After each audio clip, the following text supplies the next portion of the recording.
afternoon, good evening lakay. Ito, magsisigang tayo ng bilong-bilong. Yan, 3 piraso. Tapos ito na yung ingredients natin: kamatis, luya, sili, sibuyas. Tapos meron tayong, wala akong makuhang talbos ng kamote, pichay na lang. Ayaw ko na maglagay ng ng kangkong. Ayan, lutuin lang natin yan, sisigang natin. At ito ang ingredients natin. Baka naman original sinigang mix with tak Ajinomoto. Yan. Tapos meron tayong sili pang almoranas para masarap ang kain natin. Yan. Yan lakay. Salang muna natin. Yan lakay, nakasalang na. Takpan natin, antayin natin kumulo. Tsaka natin durugin yung kamatis. Buo yan nilagay ko para yung niya mas maganda, para yung mas maganda yung buo mo ilagay, para lalo magkulay yung sabaw. Mamaya papakita ko sa inyo. O ayan, antayin lang natin ng mga ilang minuto. Sinigang na bilong-bilong. Minuto, ayan, nakalalabasan. Pwede na natin durugin yung kamatis. Hindi ko mabibindali, igagawa tayong paraan para mabidyoan natin. Lakay, dudurugin na natin yung kamatis dahil durug na. Yan, durugin natin ng ganito para magkulay pula yung sabaw. Kasi kung hihiwain mo, hindi gaano nagkukulay yung sabaw. Yan.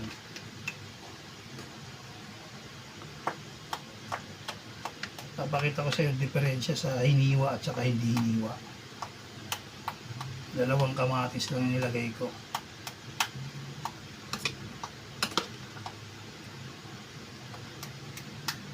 Maghahalo yan yung taba ng isda at saka yung sariwa ng kamatis. Ayan. Ayan, nakita nyo lakay, iba na kulay nung sabaw nya. O, ayan, kulay pula na. Ayan. Tapos ilagay na natin yung isda. Bilong-bilong to, bilong-bilong.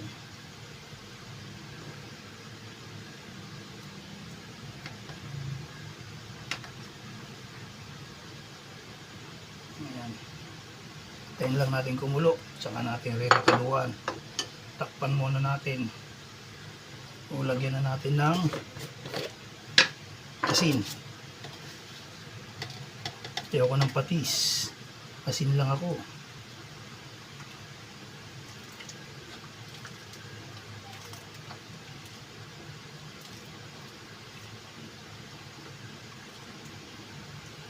Yan. Lagyan na natin ng Ajinomoto. Tak natin na ganyan. Okay, kunti-kunti lang. Tapos lagay na rin natin to.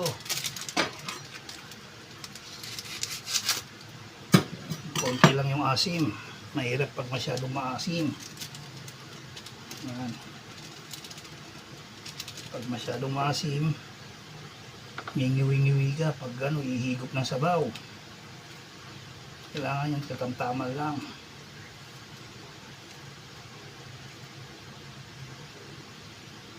Tignan natin yung sabaw.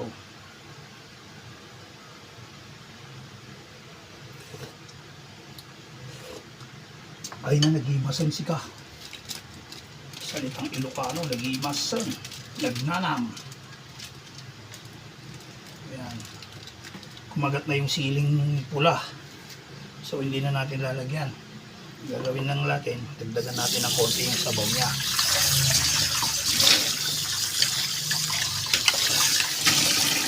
Kuha tayo dito sa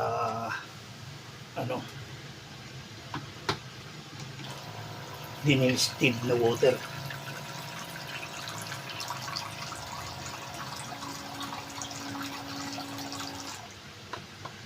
Ayan. Ayan.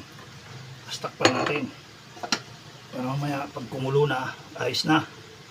O yan lakay. O, post muna natin. lakay, makalipas ng ilang minuto, luto na. Takpan natin. Ayan. Yun, sarap. Nagimasan, nagnanam na sinigang. O ayan, lakay. Maya-maya kain na tayo. O ayan. Tignan mo, nabago yung sabaw. Kanina, malinaw. Ngayon, pulang-pula na. Ayan ang pagluto ng sinigang na isda.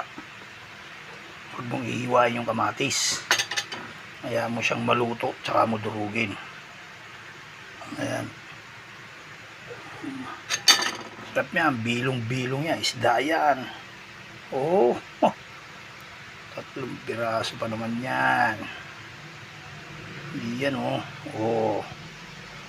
kaya masarap kain yan, taubyang kanin na naman dyan. Ayan, takpan muna natin, tapos maya maya kain na tayo. Ayan. Ayan, lakay. Ito ang finished product ng sinigang na bilong-bilong. Ingat-ingat, God bless sa inyo lahat.